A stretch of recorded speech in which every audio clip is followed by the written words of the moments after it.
Sa iba pa ring balita, kahit nakaligtas sa trahedya, labis ang hinagpis ng driver ng elf truck na naaksidente sa Biliran nitong Sabado. Kasama kasi ang kanyang asawa at 3 anak sa 15 nasawi sa aksidente. Balita hati ni Julio Segovia.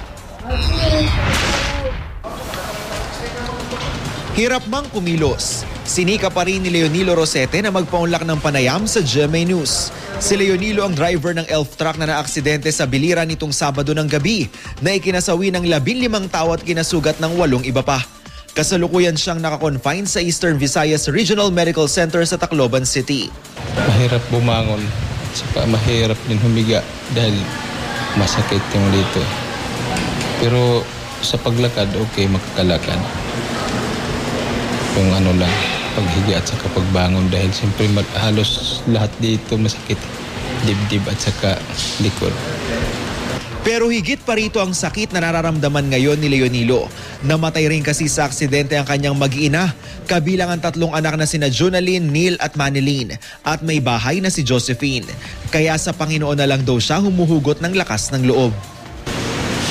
Kahit may sabihin man ako, wala na, hindi na malaman dahil wala na.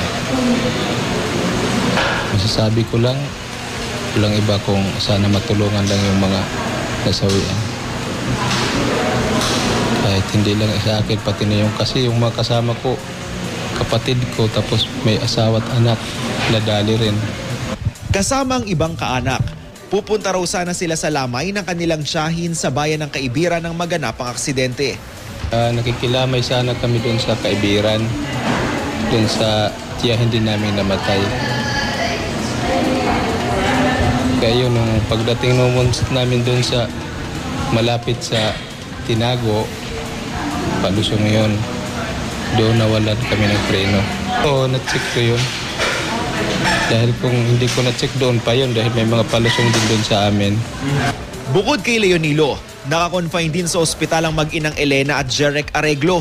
Multiple injuries ang tinamo ni Elena, habang may fracture naman sa iba't ibang bahagi ng katawan ng anak na si Jeric.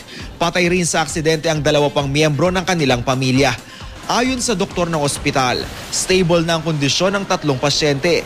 Pero mananatili pa sila sa ospital para sa mga pagsusuri kabilang ng CT scan at ultrasound. Kasi may post-traumatic effect yung nila. For mag-undergo din sila ng counseling dito sa amin, dito sa hospital, para ma-accept naman nila yung nangyari. Mula sa Tacloban City, Julio Segovia, GMA News.